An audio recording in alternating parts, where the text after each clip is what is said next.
千古风流人。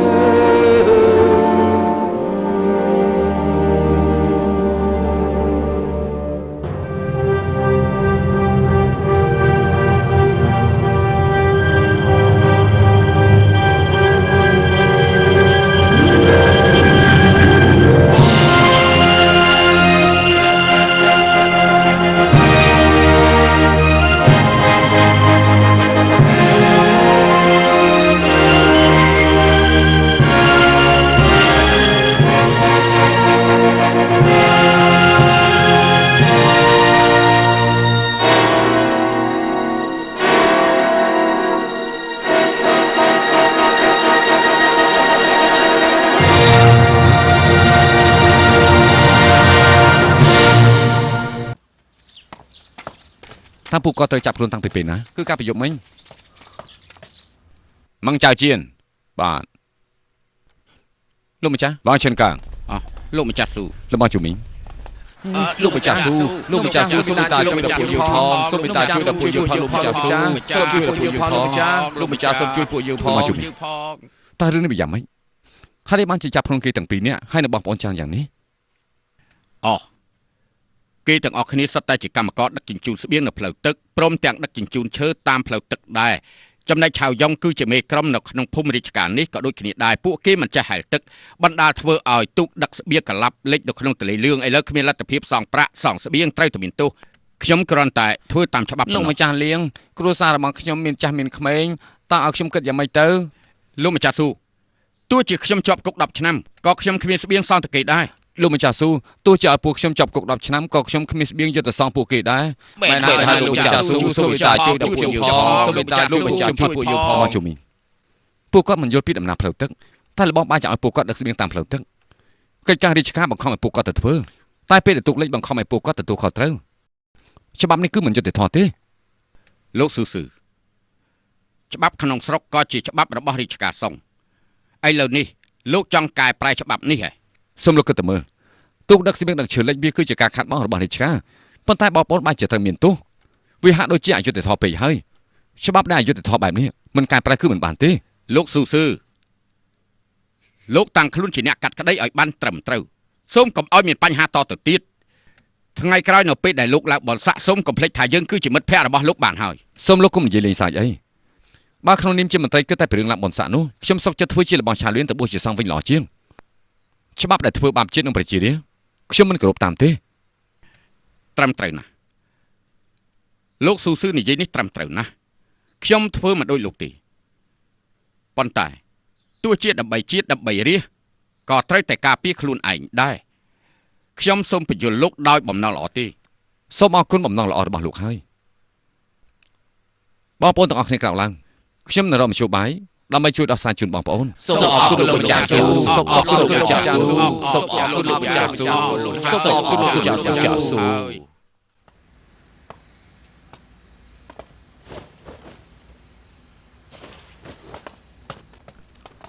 លោកម្ចាស់ពុកលោកម្ចាស់មកហើយតើលោកម្ចាស់បានជាស្រួលបួលហើយមែនទេយើងគ្មានជឿស្អីទេតើជារឿងមិនជាស្អីទៅលោកម្ចាស់ខ្ញុំមានការចង់ជម្រាបលោកម្ចាស់ស៊ូលោកគិតតែពីរឿងការងារផ្លេចរឿងខ្លួនឯងហើយប្រសិនណាយើងក៏មានការចង់និយាយជាមួយលោកដែរបានអញ្ចឹងលោកនិយាយមុនចុះលោកម្ចាស់ខ្ញុំហើយនឹងលោកម្ចាស់ចាំងទៅពិនិត្យគុកមនុស្សដែលទៅគេចាប់ខ្លួនដាក់គុកនោះគឺមានពេញគុកទៅហើយខ្ញុំយល់ថាច្បាប់ក្នុងស្រុកមានការខ្វះខាតសូមលោកម្ចាស់ផ្ញើសារទៅរាជការដើម្បីសូមអនុញ្ញាតរាជការធ្វើការកែប្រែច្បាប់ទម្លាប់ក្នុងស្រុកហើយនេះបានជាលោកចង់កែប្រែច្រើនយ៉ាងនេះលោកស៊ូជាមនុស្សចេះដឹងច្រើនហើយក៏ថ្លឹមធំដែរបើសិនជាថាករបស់លោករឹងតែករបស់ខ្ញុំមិនរឹងដូចជាករបស់លោកទេបើសិនជាថ្ងៃណាមួយលោកខ្លាយទៅជាអបរាជមហាសង្ឃចាំលោកកែប្រែច្បាប់មហាសង្ឃទៅចុះដល់ពេលនោះខ្ញុំប្រកាសជាធ្វើតាមបញ្ជារបស់លោកម្ចាស់ច្បាប់នៅក្នុងស្រុកណាក៏ដឹងដែរថាវាមានគ្រោះថ្នាក់ដល់ជាតិនិងប្រជារាស្ត្រដូច្នេះក្នុងនាមយើងជាមន្ត្រីត្រូវតែបំពេញតួនាទីរបស់ខ្លួនឈប់សិនយើងមិនចង់និយាយជាមួយអ្នកប្រាជ្ញដូចជាលោកអញ្ចឹងទេលោកកុំភ្លេចណាលោកមិនទាន់ជាអបរាជទេតែលោកហាមមាត់ឡើងពីណាថាចង់កែប្រែច្បាប់របស់រាជការលោកមានដឹងថារាជការនឹងយល់យ៉ាងណាចំពោះលោកទេឲ្យតែគាត់បីនៅក្នុងចិត្តរបស់យើងបានហើយលោកស៊ូយើងទើបតែទទួលបានសារពីរាជការមួយច្បាប់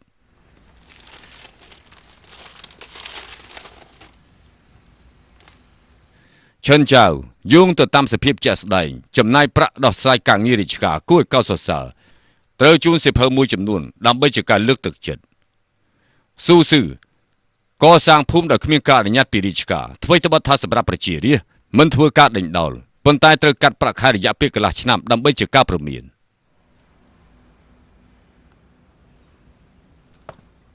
Lúc mà cha, khi mình tâm tạc mình snạc lại thế, ba chỉ mê cầm hông, ta mua lại đại tớ. Nếu cứ chỉ sao bỏ đi cả, hai lúc ở hành chi chỉ này cho họ tự lấy cả, ở tiệm tàu ấy chỉ bồi dưỡng tì, giờ tụi mới luôn ai tớ, cắt bạc hai có cản tớ, có bật tay, rồi này cứ mình tâm tớ thế. Lúc mà cha, khi vô thả vô tệ thọn na, tam bứt quát chỉ nẹt sang ở bờ là o bay chỉ trâu pin này, mơ từ, rương này bà sân chỉ lẹ từ lơ nẹt đọt tây, bà hai chỉ miên ca lực thực chất, rương pin này bà hai chỉ sầm đau từ lơ lục su, vô tệ thọ, ha, vô tệ thọ. Vô tệ thọ rồi mình vô tệ thọ cứ sai từ lơ đi cả, nhớ bạn gì hay tớ, bạn chỉ ai cướp hiệp, tớតែធ្វើតាមបញ្ជាប៉ុន្តែលោកស៊ូបាយជាស្ដាប់បញ្ចូលទៅវិញ លោកម្ចាស់អ្វីដែលលោកស៊ូធ្វើនោះគឺពិតជាសម្រាប់រាជមែនលោកម្ចាស់ចាងលោកនិយាយចម្លែកយ៉ាងនេះលោកចង់បញ្ឈឺអ្នកណានឹងអ្នកប្រឈិនយើងមានបំណងល្អទេហ៎លោកស៊ូស៊ឺកុំខឹងអីណាកុំខឹងអី ខ្ញុំមិនមែនខឹងទេខ្ញុំគ្រាន់តែនិយាយពីហេតុផលអ្វីត្បិតអ្នកណាក៏ដឹងដែរថាលោកម្ចាស់ហាន់ឈីនេះគឺជាមនុស្សសូត្រង់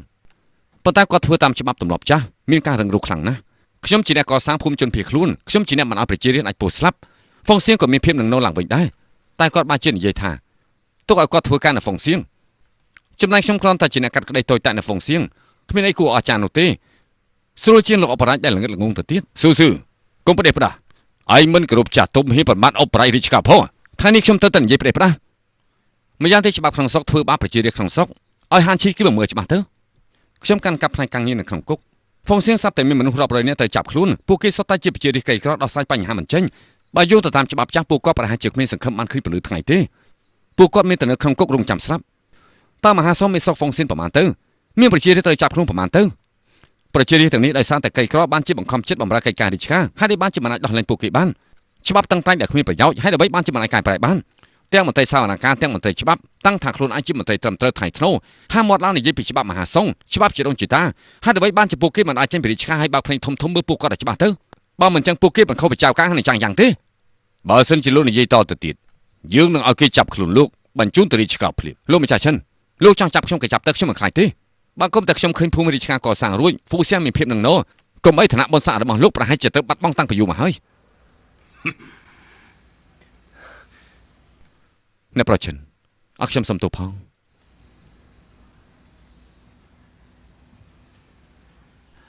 លោកស៊ូកុំអើខឹងខ្លាំងពេកយើងគិតឲ្យបានវែងឆ្ងាយសិនទៅគិតឲ្យបានវែងឆ្ងាយឥឡូវនេះខ្ញុំនឹងសរសេរសារទៅហាន់ឈីខ្ញុំចង់សួរគាត់ថាតើដោះលែងប្រជារាស្ត្រឬអត់កែប្រែច្បាប់ទម្លាប់ក្នុងស្រុកឬអត់បើមិនចឹងទេខ្ញុំនឹងសុំលាឈប់ហើយវិលត្រឡប់ទៅស្រុកវិញ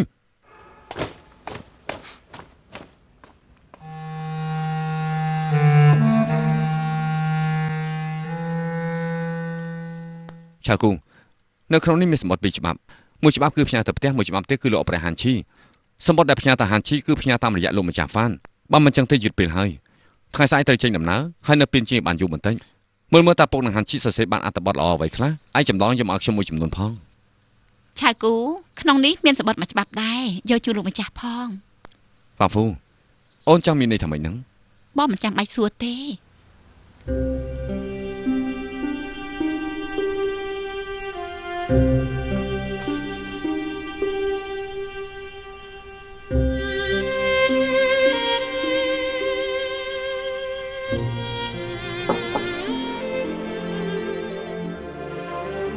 សេលៀនបាក់ទ្វាបងមានការនិយាយជាមួយឯងបងស្រីខ្ញុំដេកហើយមានការអីស្អែកចាំនិយាយគ្នាទៅក៏បានដែរសេលៀនទឹកចិត្តបងស្រីខ្ញុំយល់ហើយតែខ្ញុំគិតថាចាំស្អែកទៅបានអាចដេកចោះបងទៅវិញហើយ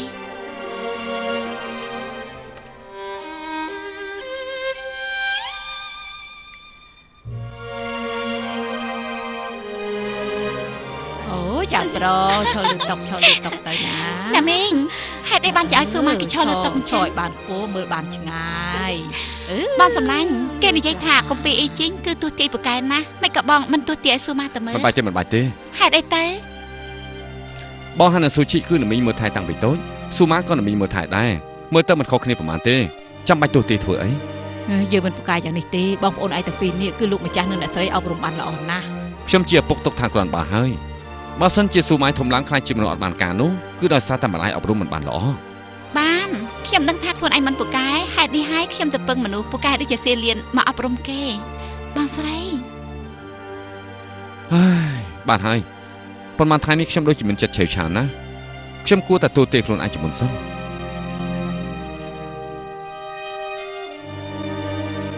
ហើយយ៉ាវីវហើយ ចាំមិនហ្នឹង នៅក្នុងខែនេះគឺមានការខាត់បងតូចតាចចំនួនលេខមិនផុតពី8ទេ បានន័យថា នេះគឺជាអត្តកម្លាំងទេវតាលោកម្ចាស់ស៊ូលោកម្ចាស់ចិនឲ្យអញ្ជើញលោកទៅជួបអូលោកម្ចាស់ស៊ូមកដល់ហើយលោកម្ចាស់លោកស៊ូខ្ញុំនៅចាំសម្ដីរបស់លោកនិយាយកាលពីថ្ងៃមុនច្បាប់ក្នុងស្រុកបើសិនជាមិនកែទេលោកនឹងលាឈប់ពីតំណែងនេះគឺជាភាពពិតទេតែខ្ញុំមិនចង់ឲ្យលោកលាឈប់ពីការងារទេប៉ុន្មានថាលោកស៊ូនៅក្មេងមានចិត្តឆេវឆាវមានចិត្តអំនួតតែនេះគឺជារឿងធម្មតាទោះជាយ៉ាងណាក៏ដោយលោកស៊ូគឺជាអ្នកប្រាជ្ញម្នាក់ថ្ងៃក្រោយជួយសរសេរអត្ថបទឲ្យខ្ញុំឲ្យបានច្រើនខ្ញុំពិតជាត្រូវការលោកដូច្នេះពាក្យដែលលោកថាសូមលាឈប់ទុកថាលោកមិនបាននិយាយទៅចុះយ៉ាងម៉េចដែរសូមអរគុណលោកម្ចាស់ដែលបានជួយណែនាំលោកម្ចាស់ឥឡូវនេះខ្ញុំស្រាប់តែមានកំណត់មួយគឺខ្ញុំចង់ប្រកួតកាច់ដៃជាមួយលោកម្ចាស់ពេលនេះលោកចង់កាច់ដៃជាមួយយើងផងត្រូវហើយ សេលៀនអមាញ់មិញបងស៊ូសឿទោះទាយថាក្នុងខែនេះមានការបង្ខាត់តូចតាចតែមិនផុតពី8នោះគឺជាអាចកំបាំងតែបងដូចជាមិនយល់ប៉ុន្តែនាងម៉ែជាញញឹមប្រាប់បងទៅមើលទៅបាននេះថាម៉េចបងស្រីតាមពិតក៏ដឹងដែរសេលៀនបងមានអារម្មណ៍យល់ថាមានតែនាងទេដឹងចិត្តគាត់ច្បាស់នាងអាចជួយគាត់បានជួយបញ្យល់បងមកមើលបងស្រីខ្ញុំទៅបង្រៀនស៊ូម៉ាឲ្យតែងកំណាព្យហើយ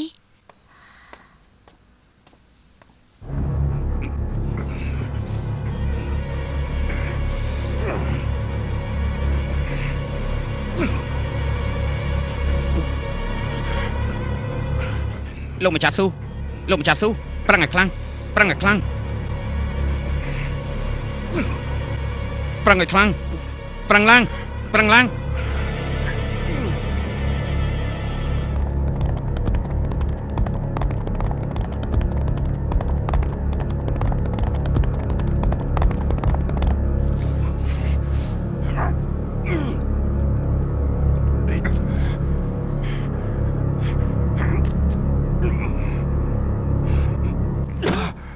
អចារ្យ មិនបានទៅជីងចឹងមិនបានទៅជីងចឹងកុំប្រុសតើអាចជាកូនរបស់អ្នកណា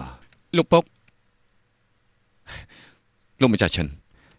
បើសិនជាគ្មានអ្នកប្រុសឈិនជួយបង្ហាត់បង្រៀនក្បាច់ដល់ខ្ញុំទេតើខ្ញុំធ្វើយ៉ាងម៉េចអាចយកឈ្នះលោកម្ចាស់បានទៅហើយនេះហើយអ្នកដែលឈ្នះគឺនៅតែលោកម្ចាស់ដដែលតើបងស៊ឺចាគូ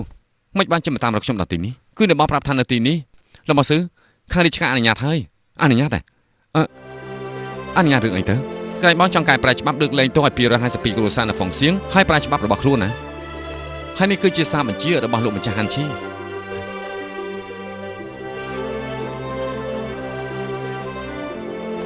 មើលទៅខ្ញុំយល់ច្រឡំចំពោះលោកអបរាជហើយថ្ងៃណាមួយខ្ញុំនឹងសុំទោសលោកអបរាជលោកម្ចាស់ចំពោះអ្នកទោសទាំងអស់នោះតើពេលនេះអាចដោះលែងបានទេ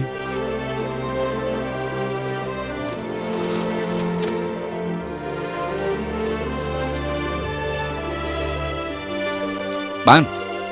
កែប្រែច្បាប់ចាស់អនុវត្តច្បាប់ថ្មីស្រុកហ្វុងសៀងនឹងកែប្រែច្បាប់បង្ខំឲ្យធ្វើការទៅជាការជួលកម្មករឲ្យធ្វើការចំណាយប្រាក់ឬក៏ស្បៀងលោកម្ចាស់ឈិនស្អែកគឺជាថ្ងៃសៅរ៍លោកខែពួកយើងដោះលែងអ្នកទោសទាំងអស់នោះ ឲ្យពួកគេប្រញាប់ទៅជួបជុំគ្រួសាររបស់គេវិញទោះដែលគ្មានសង្គ្រាមទេវតាធ្វើបាបយើងពេកហើយ ពងមិនបានជាពុកនិយាយយ៉ាងនេះទៅវិញរាជការកំណត់អនុវត្តច្បាប់ថ្មីនៅហ្វុងសៀងគឺជារឿងល្អសម្រាប់រាជ ឆាគូធ្វើដំណើរមកហត់នឿយណាស់ អ្នកស្រីនេះគឺជារឿងតូចតាចគ្មានអីគួរអស្ចារ្យទេប៉ុន្តែខ្ញុំប្រញាប់ធ្វើដំណើរពេកមិនបាននិយាយស្អីសោះដូចជាអបសក់ពេកហើយថ្ងៃក្រោយខ្ញុំនឹងនិយាយជាមួយនឹងខ្លួនឯងអញ្ចឹងប្រកាសជាមិនអបសក់ទេ ហេបុកស៊ូជីស៊ូអ៊ីងព្រមទាំងក្មួយសុខសប្បាយទេសុខសប្បាយទេអូនណានេះគឺជាកំណត់ដែលខ្ញុំយកមកជូនបងឡោះ លោកម្ចាស់ផ្ញើសម្បត្តិឲ្យខ្ញុំទេ មានគឺមួយនេះ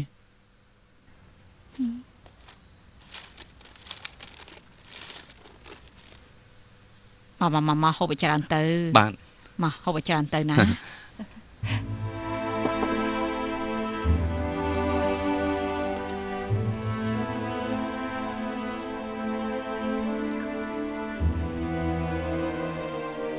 អូនសរសេរសម្បត្តិប្រាប់ពុកពីរឿងអីកុំលាក់បាំងអីលាក់ក៏លាក់មិនចិត្តដែរ ខ្ញុំមានតែលាក់បាំងអី អូនអត់លាក់អ្នកណាបានបងសុំអូនទៅមើលតាំងពីយល់លងមកហើយតើមានប្រពន្ធណាមកខំប្តីខ្លួនឯងយកប្រពន្ធចុងទៀតនោះអូនស្មានថាពួកយើងកំពុងតែជ្រើសរើសមន្ត្រី មែនខ្ញុំយល់ថាអ្នកទាំងពីរពិតជាសមនឹងគ្នាណាស់ អូនហ្វូហើយដែលបានជាក្នុងលោកមានមនុស្សដូចជាអូនចឹង ខ្ញុំយល់ថាខ្ញុំខ្លួនឯងដូចជាមិនសមនឹងបងទេហេតុនេះហើយបានជាខ្ញុំរកអ្នកណាឲ្យមានរូបរាងស្អាតបាតសមរម្យបន្តិច អត់ទេអូនជុំនិយាយទៅបងត្រូវការតែអូនម្នាក់ម្យ៉ាងទៀតអូនមានការចងចាំល្អដែលគ្មានអ្នកណាអាចប្រៀបស្មើបាន សុខ ម្យ៉ាងទៀតឆៅគូពេលនេះកំពុងតែលួចស្រឡាញ់ឈៀលលឿនអ្នកណាក៏ដឹងដែរបងយល់ថាឲ្យពួកគេរៀបការជាមួយគ្នាគឺជាការស័ក្តិសមណាស់ បងសុខនិយាយរឿងនេះខ្ញុំត្រូវប្រាប់បងឲ្យច្បាស់ឆាគូដូចជាបងមកការរបស់យើងហើយក៏ជាអ្នកមានគុណរបស់យើងដែរនៅក្នុងចិត្តខ្ញុំគ្មានអ្នកណាផ្សេងទៀតទេប៉ុន្តែសៀលៀនជំនួសយ៉ាងណានាងក៏ជាមនុស្សល្អដែរមនុស្សដូចជានាងប្រុសដូចបងមិនយល់ទេប៉ុន្តែខ្ញុំយល់បងឲ្យសៀលៀនរៀបការជាមួយឆាគូនោះដូចជាបង្ខំសៀលៀនណាស់បន្ទាប់មកឆាគូក៏ស្លាប់ ឲ្យបងគិតរឿងនេះហ៎រឿងនេះបងមិនដឹងថាគិតយ៉ាងម៉េចទេ រឿងមនុស្សស្រីឲ្យស្រីចាត់ការចោះ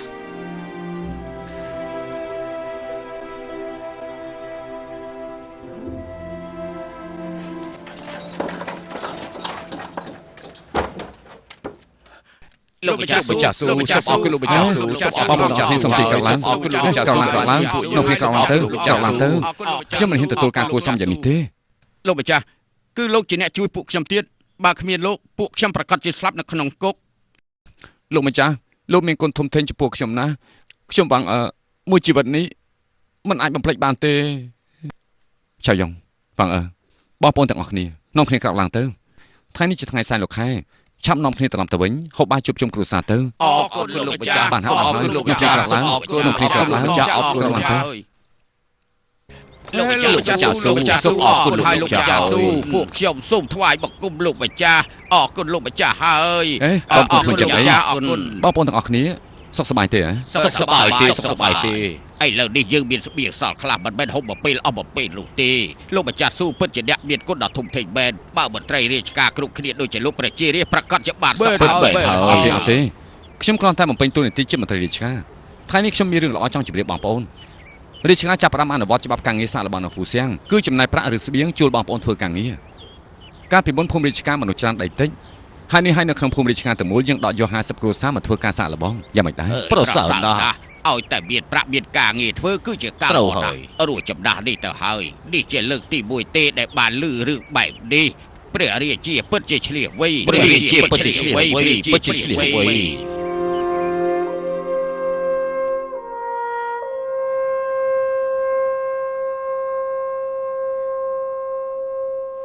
លោកម្ចាស់ឈិនស៊ូមិនទាន់មកតើគួររងចាំគេទេ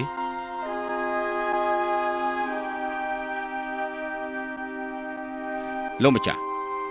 ថ្ងៃនេះគឺជាថ្ងៃសែនពេញបោតាមច្បាប់ទម្លាប់មន្ត្រីក្នុងស្រុកទាំងអស់គ្នាត្រូវតែជួបជុំពិភាក្សាការងារ ស៊ូស៊ឺពេលនេះអវត្តមានគ្មានមូលហេតុត្រូវតែពិន័យប្រាក់ស្ពាន់8នាល អ្នកមីងមកពិសាបាយ មកហើយ សូមមកដេកលក់ហើយនៅ គេងលក់ហើ មក យ អង្គុយចុះមក ហេណាមីងបាយមកហូបដូចជាខ្វះខាតជាងមុនមិនសូវមានសាច់សោះតើអ្នកទាំងអស់គ្នាហូបបួសមែនទេ នោះមកពីបងជាមន្ត្រីរាជការគ្រាន់បើប្រាក់ខែកន្លះឆ្នាំត្រូវគេកាត់ទៅបាត់បងមិនមែនជាមហាសេដ្ឋីឯណា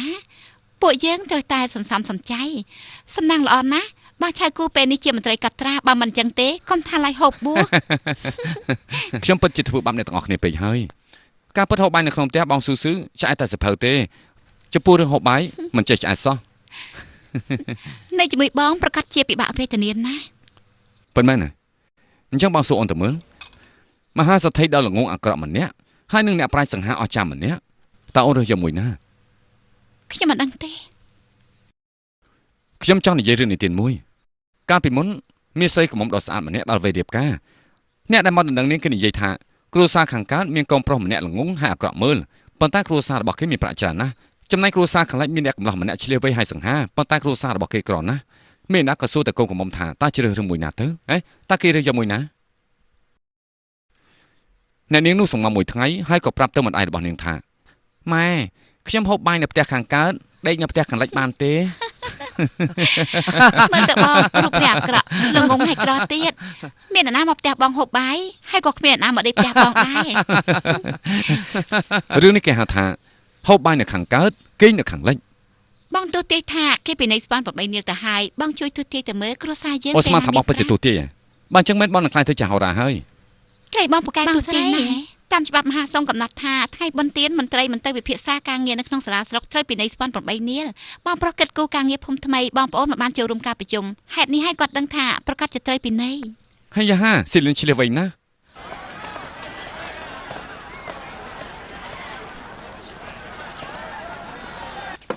សេលៀនហាន់បន្លែផងណាចាខ្ញុំនឹងហាន់ឥឡូវនេះហាន់រួចហើយចាប់ផ្ដើមចម្អិនទៅ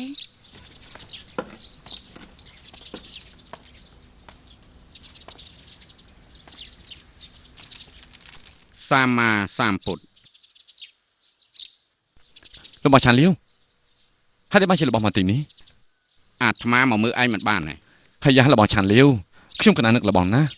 ហេតុនេះហើយបានជាអាត្មាមកទីនេះណា គឺអញ្ចឹ បង ង ឆាន់លាវបងមកហើយហ៎ អាត្មានិមន្តមកដល់ទីនេះសូមគួរសមចំពោះឧបាសិកាទាំងអស់គ្នា អូសាមាសម្ពុទ្ធគួរសមបានន័យថាមិនគួរសមមិនគួរសមបានន័យថាគួរសម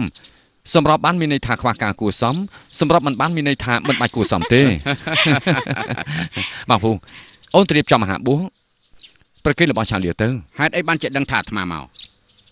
ពួកខ្ញុំកណាទៅទៅហូបបាយបួសរួចទេ អ្នកទាំងអស់គ្នាហូបបួសដែរ ដើម្បីស្វាគមន៍លបងគ្រួសារពួកយើងនាំគ្នាហូបបួស កុំជឿគាត់នោះឆាប់និមន្តទៅ របស់ឆានសូមនិមន្តនិមន្ត ស៊ូស៊ឺមានភ្ញៀវមកហើយ បងស៊ូស៊ឺ របស់ជឿហៅ បងស៊ូស៊ឺ ថ្ងៃនេះពិតជារឿងល្អមកទាំងទ្វេមែនរបស់ជឿហៅខ្ញុំលើថាលបងធ្វើជាចំណាយសុកសានល្អរយៈពេល2ឆ្នាំមកនេះមានគេសរសើរច្រើនណាស់ ហេយ៉ាគូឲ្យខ្មាស់គេណាខ្ញុំមិនអាចប្រៀបស្មើនឹងបងបានទេបងក៏សាងភូមិរាជការផងកែប្រែច្បាប់ការងារផងរឿងអីមិនភ្ញាក់ផ្អើលដល់រាជការនោះ នេះគឺជារឿងខុសគ្នាលបងធ្វើតាមផ្លូវការខ្ញុំធ្វើតាមផ្លូវកាត់ ផ្លូវកាត់ការពីមុនរបៀបរបបសំណាក់សិក្សាក៏ជាផ្លូវការដែរក្រោយមកគឺបងទេក៏ធ្វើឲ្យសំណាក់សិក្សានេះបាត់ទ្វារតែម្ដងជាការពិតណាស់បើសិនជាមានព្រះរាជានិងរាជការទទួលស្គាល់ខ្ញុំសុខចិត្តដើរតាមផ្លូវកាត់ដែរ មិនស្មានថាលបងមានចរិតដូចកាលពីមុនអញ្ចឹងពួកយើងកុំនិយាយពីរឿងការងារអីថ្ងៃនេះខ្ញុំមិនរវល់ការងារទេខ្ញុំហើយនឹងលបងព្រមទាំងលបងឆានលាវនាំគ្នាមើលទេសភាពនៅហ្វុងសៀងណាមួយលបងបានជាតំណេទៅឲ្យគួរតែមិនធ្វើអារម្មណ៍ បានជាមកដល់ហើយរឿងនេះស្រេចទៅលើបងជាអ្នករៀបចំ បាទអញ្ចឹងតើគួរតែអញ្ជើញចាងចៅចូលរួមទេពួកយើងក៏ថប់រៀនជាមួយគ្នាដែរ គំនិតដូចគ្នាតែមិននៅជាមួយគ្នាទេ លបងឆានលាវតើពេលនេះលបងចង់និមន្តតាណាវិញ បងស៊ូស៊ឺគឺជាម្ចាស់ទឹកដីអាត្មានឹងធ្វើដំណើរតាមក្រោយ បើមែនរបស់ឆានលាវមកយើងកម្រមានពេលដើរលេងណា នេះគឺមកពីអូនដែលមិនចង់ទៅដើរលេងមិនបានជាមកបន្ទោបងទៅវិញ ចេះតែប្រកែកឥឡូវនេះមានប្រជាជនរួមដំណើរតែព្រមដើរលេងមែនទេ ស៊ីលៀនពិតជាដឹងចិត្តរបស់ខ្ញុំមែន ខ្ញុំយល់ហើយ បងស៊ូស៊ឺតាមពិតបងចង់នាំព្រះសង្ឃនិមន្តមើលទេសភាពចំណែកខ្ញុំជាចៅហ្វាយស្រុកគ្រាន់តែជាអ្នកកំណត់តែ ខ្ញុំក៏សូមរំលឹករបស់ជឿហៅដែរផ្លូវដែលយើងបំរើរាជការនៅវិញឆ្ងាយណាស់ទៅលត់អំខ្លួនឲ្យបានច្រើន ស៊ូស៊ឺបងពិតជាប្រសពនិយាយមែនខ្ញុំសូមចុះចាញ់ហើយ បងស៊ូស៊ឺឲ្យប្រជាជនសឹងជាមួយបងតែម្ដងទៅ អ្នកទាំងអស់គ្នាដឹងទេបើសិនជាអាចកំដរបងស៊ឺមួយយប់ទួលភ្លឺនោះពិតជាសំណាងល្អរបស់អាត្មាដែរ បានជាមានប្រសងរួមដំណើរជាមួយនឹងពួកយើងទៅហើយអញ្ចឹងពួកយើងទៅលេងនៅក្នុងវិហារខាងយានតែម្ដងទៅ បានទៅយើង ជើជើ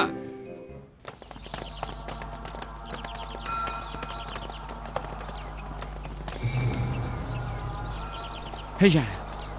មិននឹកស្មានថាកន្លែងនេះមានព្រះវិហារដ៏ស្អាតបែបនេះដែរ លោកបងប្រហែលជាមិនទាន់ដឹងទេនៅក្នុងវិហារខាងយានមានផ្ទាំងគំនូររបស់វាងវៃហើយនឹងអូតាជឿទៀតផងពួកយើងនាំគ្នាចូលទៅមើលបន្តិចទៅ អញ្ជើញ លោកបងឆានលាវលោកបងជឿហៅលោកបងមើលចុះនេះហើយគឺជាអ្វីដែលខ្ញុំបាននិយាយនោះ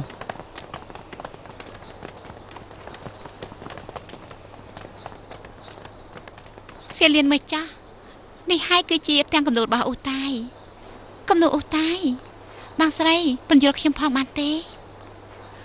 ផ្ទាំងគំនូរនេះនិយាយពីជាងគំនូរសម័យរាជវង្សថាឈ្មោះអូតាយគំនូររបស់គាត់ទទួលស្វាគមន៍ណាស់ជាពិសេសគឺគូគំនូរក្រោយពេលផឹកស្រានៅក្នុងពេលសវឹងសពិចសពិលគាត់បានគូគំនូរយ៉ាងច្បាស់ណាស់បណ្ដាលធ្វើឲ្យគំនូររស់រវើកគួរឲ្យចាប់ចិត្តប្រៀបដូចជាទេវតាកំពុងហោះកាត់ចាស់ចាងគេឲ្យតម្លៃថាពពកហោះកាត់ខ្យល់បក់តាមក្រោយហេតុនេះហើយលោកអូតាយក៏មានរហស្សនាមថាអធិរាជជាងគំនូរបងស្រីបងនិយាយនេះពិតជាល្អណាស់ អ្នកស្រីស៊ូមានការយល់ដឹងច្រើនណាស់ហេយ៉ាបើសិនជាចំណែនទៅស៊ូស៊ឺវាពិតជាពិបាកមែន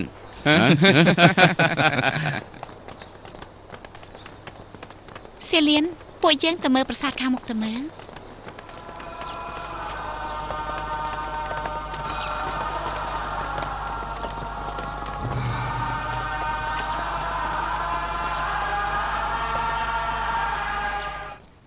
បងស៊ឺមកពិសាបាយ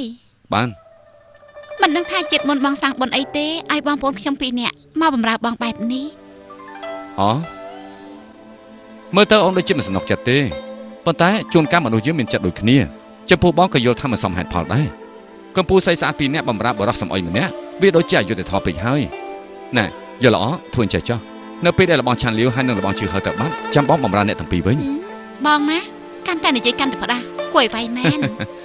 បងស្រីកុំវាយគាត់អីបើមិនចឹងទេកំណាប់គាត់ប្រកាសជារត់បាត់ហើយ យល់ល្អថ្ងៃក្រោយអ្នកណាចង់វាយយើងនិយាយថាយើងត្រូវការសរសេរកំណាប់ បងប្រុសខ្ញុំស្មានថាបងនាំប្រជាជននិមន្តដើរលេងយូរអញ្ចឹងបងចង់ទៅបួសដែរ ទៅបួសហ៎អូនកុំបារម្ភអីមានពួកអូននៅជាមួយទោះជាឲ្យបងធ្វើជាចាក់អធិការវិហារសង្កត់ដ៏ធំក៏បងមិនទៅដែរ បងឯងនេះ អូបានណែខ្ញុំបានសរសេរកំណាប់មួយនៅក្នុងនោះមានទស្សនភាពនៅហ្វុងសៀងចម្រៀងស្គរថ្មអត្ថបទនគរអ៊ូ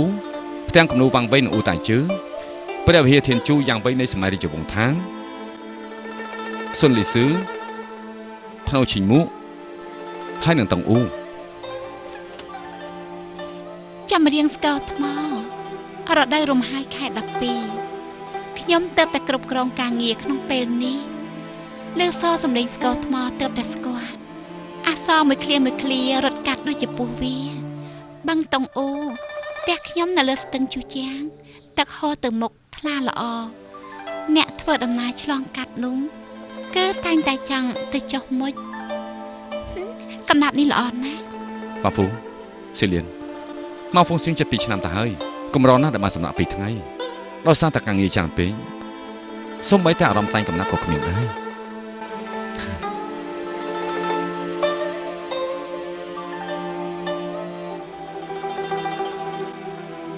អ្វីដែលយើងផ្ដាប់ផ្ញើកុំភ្លេចឲ្យសោះណា ក្រាបទូលបង្គំចាំហើយ ស៊ូស៊ឺពេលនេះនៅក្នុងហ្វុកសៀងនៅឡើយមែនទេ ព្រះអង្គស៊ូស៊ឺនៅហ្វុងសៀងបំពេញការងារនៅឡើយ ស៊ូស៊ឺប្រឹងប្រែងលើការងារហ្វុកសៀងល្អណាស់វាងជិនត្រូវចាប់សម្ដីរបស់យើង ស៊ូស៊ឺគឺជាឧបរាជសន្តិភាពដែលយើងជ្រើសរើសសម្រាប់កូនចៅណាព្រះអង្គមានព្រះបញ្ញាញាណ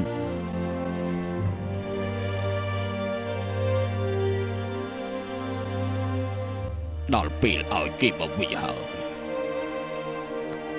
គ្រិស្តសករាជឆ្នាំ1063ព្រះរាជាសង្យានចុងបានយាងចូលព្រះទីវង្គតនៅក្នុងប្រជជន54ព្រះវស្សា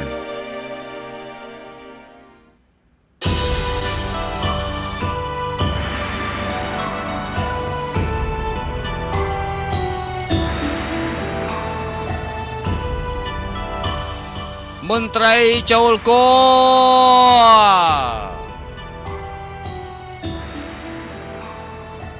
នៅក្នុងឆ្នាំ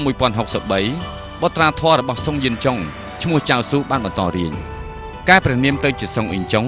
ហើយប្រើសម័យកាលហៅថាសម័យកាលជឺភីង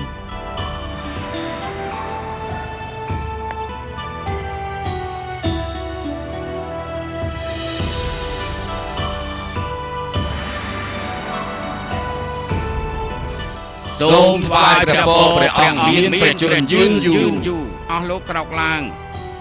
អព្រះគុណព្រះអង្គ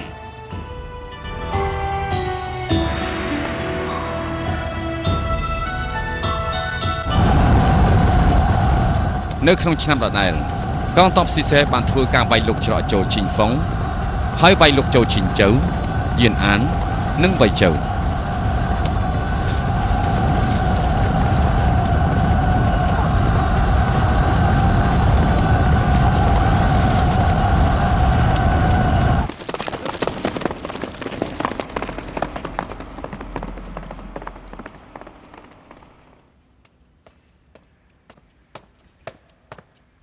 ព្រះរាជបញ្ជាមកដល់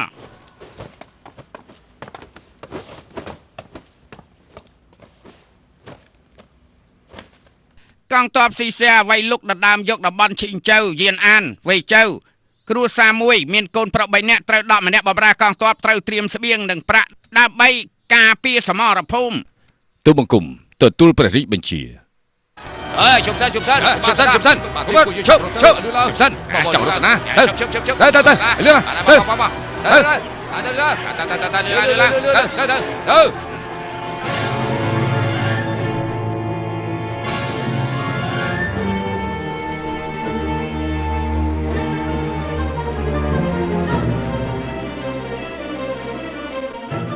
លោកម្ចាស់ស៊ូលោកម្ចាស់បានតើចាប់មកប្រមាណនេះតាមបញ្ជានៅស្រុកហ្វុងសៀងគឺមានចំនួន 150,000 នាក់បុរស 7,000 នាក់ដកចំនួន 20,000 ប៉ុន្តែមានគ្រួសារខ្លះដែលមានកូនប្រុស 4 នាក់ឬក៏ 2 នាក់កូនប្រុស 2 គឺត្រូវទុកកូនប្រុស 4 គឺដកតែមួយទេក្រៅពីដកសម្រាប់កងទ័ពប្រចាំស្រុកប្រចាំការងារសរុបទៅគឺដកជាង 10,000 នាក់ប៉ុន្តែពេលនេះមនុស្សដែលត្រូវដកមិនបាន 200 នាក់ទេហេតុអីបានជាអញ្ចឹងលោកស៊ូពេលដែលដកជាកងទ័ពស្វ័យការពារមិនត្រឹមតែត្រៀមអាវុធឲ្យខ្លួនឯងទេផ្សេងនឹងស្បៀងក៏ត្រៀមខ្លួនឯងដែរបើសិនជាទៅសមរភូមិកងទ័ពស្វ័យការពាររបស់យើងបើមិនស្លាប់ក៏របួសដែរសូមលោកម្ចាស់គិតទៅមើលតើមាននរណាស្ម័គ្រចិត្តធ្វើជាកងទ័ពស្វ័យការពារនោះអ្នកណាបង្ហាត់គ្មានគ្រូបង្ហាត់ទេមិនបង្ហាត់មិនអាចទៅសមរភូមិបានទេបាទធ្វើអញ្ចឹងប្រទេសផ្ដាស់ពេកហើយបើសិនជាមិនមែនដោយសារតែរឿងនេះខ្ញុំក៏មិនមែននៅទីនេះដែរអូ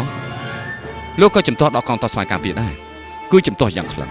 អស៊ឺខ្ញុំលើកងទ័ពខ្លះនិយាយថាបើមិនមែនលោកវ៉ាងគាត់ជំទាស់ការដកកងទ័ពស្វ័យការពារក៏ប្រហែលជាឡើងឋានៈជាមេទ័ពបាត់ទៅហើយមិនមែនធ្វើជាមន្ត្រីទូតពិនិត្យការងារដែលលំបាកយ៉ាងនេះទេលោកឆៅគូកុំជឿកងទ័ពទៅនោះនិយាយប្រទេសផ្ដាស់អីលោកវ៉ាង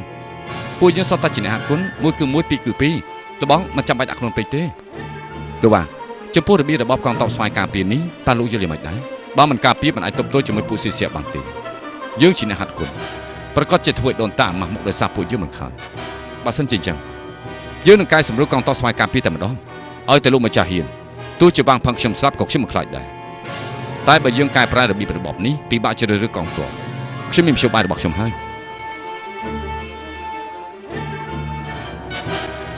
នេះហើយគឺជាកងទ័ពដែលលោកសាកសរនៅពីមុខមែនទេមែនហើយ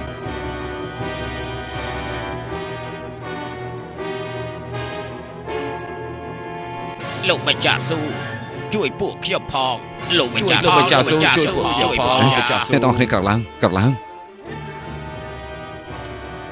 លោក លោកចំណាស់នេះទៅហើយមិនក៏មកធ្វើជាកងស្វ័យការពារដែរ កូនប្រុសខ្ញុំបើករត់ទៅបាត់ខ្ញុំរត់ទៅដើមរួចពួកគេក៏ចាប់ខ្ញុំបោ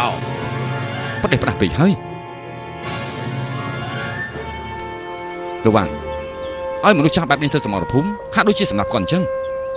ខ្ញុំមិនដឹងថាគិតយ៉ាងម៉េចទេតើអ្នកទាំងអស់គ្នាស្ម័គ្រចិត្តទេពួកយើងមិនស្ម័គ្រចិត្តទេពួកយើងមិនស្ម័គ្រចិត្តទេតែបានជាសាកអសននៅលើមុខ អ្នកដែលត្រូវរត់រួចគេរត់បាត់ទៅហើយមកពីខ្ញុំរត់រួចទៅត្រូវគេចាប់មកទីនេះតែខ្ញុំមានម្ដាយម្នាក់ទៀតខ្ញុំរត់ទៅណាមិនរួចទេ លោកវ៉ាងកងទ័ពបែបនេះតើអាចធ្វើសឹកនៅសមរភូមិបានទេខ្ញុំគ្មានវិធីណាផ្សេងទេដោះលែងកងស្វ័យការពារទៅនេះទៅដោះលែងអត់តេតងជាមួយលោកទេមិនមែនលោកជាអ្នកដោះលែងទេគឺស៊ូស៊ឺខ្ញុំជាអ្នកដោះលែងលោកនិងខ្ញុំទៅជួបលោកមេតបឈិនហើយតើខ្ញុំជាអ្នកដោះស្រាយបាទលោកម្ចាស់ដោះលែងទៅ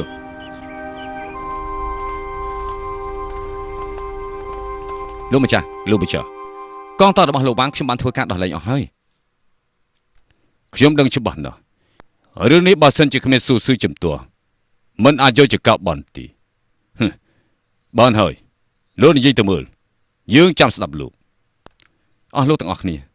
បើសិនជាយើងចេះតែចាប់មនុស្សនៅតាមផ្លូវតើចាប់កងទ័ពបានប្រមាណទៅ លោកម្ចាស់ស៊ូលោកវ៉ាងទៅ លោកម្ចាស់វ៉ាងលោកនិយាយទៅចាប់បានហើយសាកអសននៅពីមុខយ៉ាងច្រើនបានតែ 12,000 នាក់បានចឹងខ្ញុំសួរទៀតកងទ័ព 12,000 នាក់តើអាចតបទល់ជាមួយនឹងកងទ័ពសេះរាប់ម៉ឺននាក់របស់ស៊ីសៀបានទេកុំថាឡើយ 12,000 ទោះជា 12,000 ក៏មិនអាចតបទល់ជាមួយនឹងកងទ័ពសេះរបស់ស៊ីសៀបានដែរត្រឹមត្រូវណាស់បើសិនជាយើងតបទល់មិនបានយើងយកកងទ័ពទៅនេះមកធ្វើអីទៀត លោកម្ចាស់ស៊ូនេះជាច្បាប់ជ្រើសរើសទ័ពរបស់រាជការយើងត្រូវតែធ្វើតាម លោកចង់លោកកុំនិយាយប្រទេសប្រដោះចំណែកយើងមិនចាំបាច់គិតវែងឆ្ងាយទេលោកស៊ូប្រកាសជាដឹងថាគួរឆ្លើយយ៉ាងណាហើយមែនទេលោកស៊ូប្រកាសជានិយាយថាហើយច្បាប់រាជការបានការអីច្បាប់ចាស់ទៅយ៉ាងម៉េចលោកម្ចាស់ឈិនអ្នកទាំងអស់គ្នាតើមានដែលគិតទេកងទ័ពបែបនេះជាសំណាងល្អឬអាក្រក់របស់ប្រជារាស្ត្រហ៎បើសិនជាធ្វើតាមច្បាប់ទម្លាប់បែបនេះអញ្ចឹងមហាសង្ឃប្រកាសជាទទួលនឹងការវិនិច្ឆ័យហើយ លោកម្ចាស់ឈិនពិតជាដឹងចិត្តរបស់ខ្ញុំច្បាស់ណាស់ លោកម្ចាស់ឈិនដោះលែងកងទ័ពទាំងនេះត្រូវមានទោសប្រហារជីវិតណា ប្រហារជីវិតលោកស៊ូលឿងណាក៏ត្រូវមានទោសប្រហារជីវិតដែរប៉ុន្តែគាត់នៅតែរស់រវើកហើយរស់ដល់មានកម្លាំងកំហែងជាងអស់លោកទាំងអស់គ្នាទៅទៀតលោកស៊ូក៏និយាយទៀតថាដោះលែងកងទ័ពទាំងអស់នេះខ្ញុំស៊ូស៊ឺស្រាប់តែម្នាក់ឯងបានហើយបើមិនចឹងទេហ្វុងសៀងបាត់បង់ទៅអស់លោកទាំងអស់គ្នាប្រកាសជាមិនរួចខ្លួននោះទេលោកម្ចាស់ឈិនពិតជាពូកែធ្វើការស្វែងយល់ណាខ្ញុំសូមសរសើរលោកដែលស្មោះប៉ុន្មានលើកខ្ញុំលើហើយថាលោកស៊ូប្រឆាំងជាមួយរាជការកែប្រែច្បាប់ខ្ញុំភ័យឡើងបែកញើសពេញខ្លួនទៅហើយ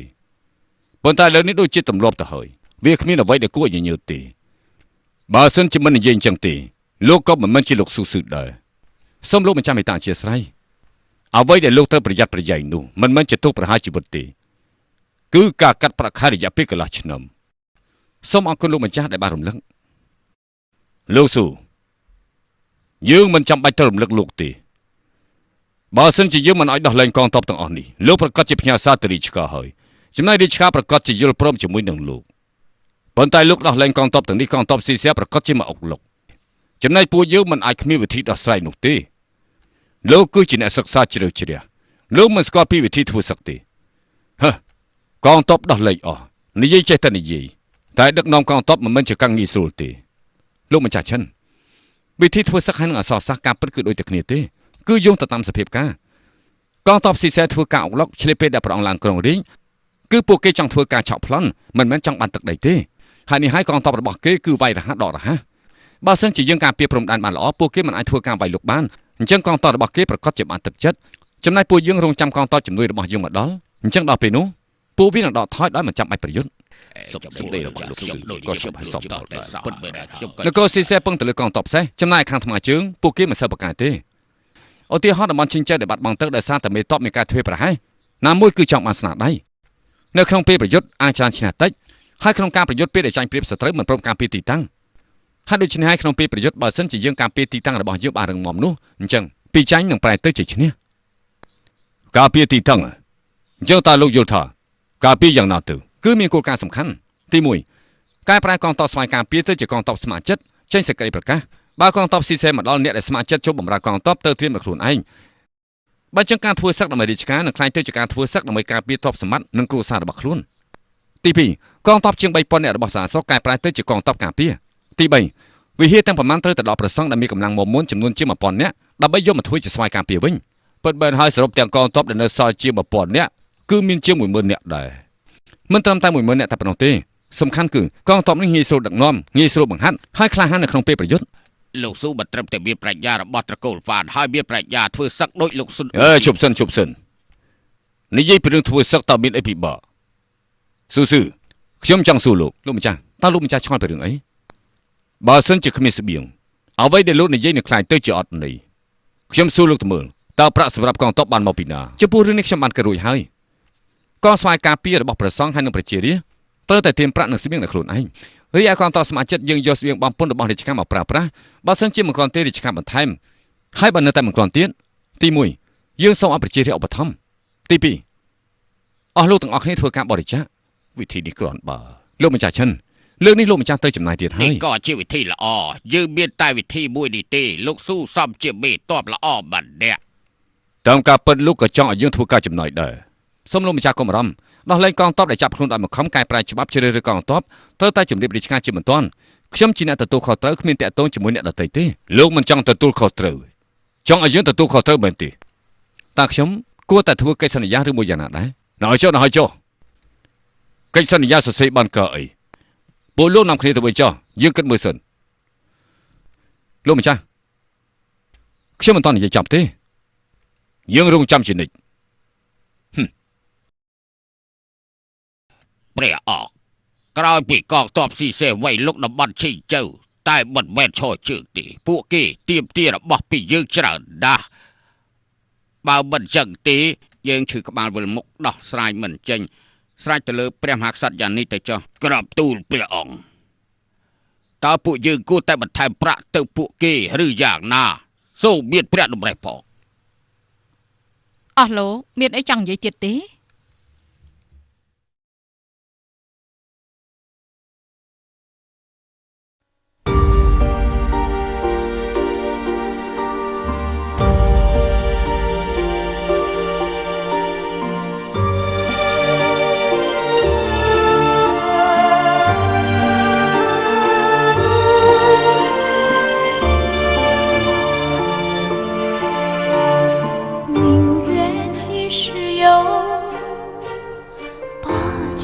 问青天，不知天上宫阙，今夕是何年？我欲乘风归去，又恐琼楼玉宇，高处不胜寒，起舞弄清影，何色在人间？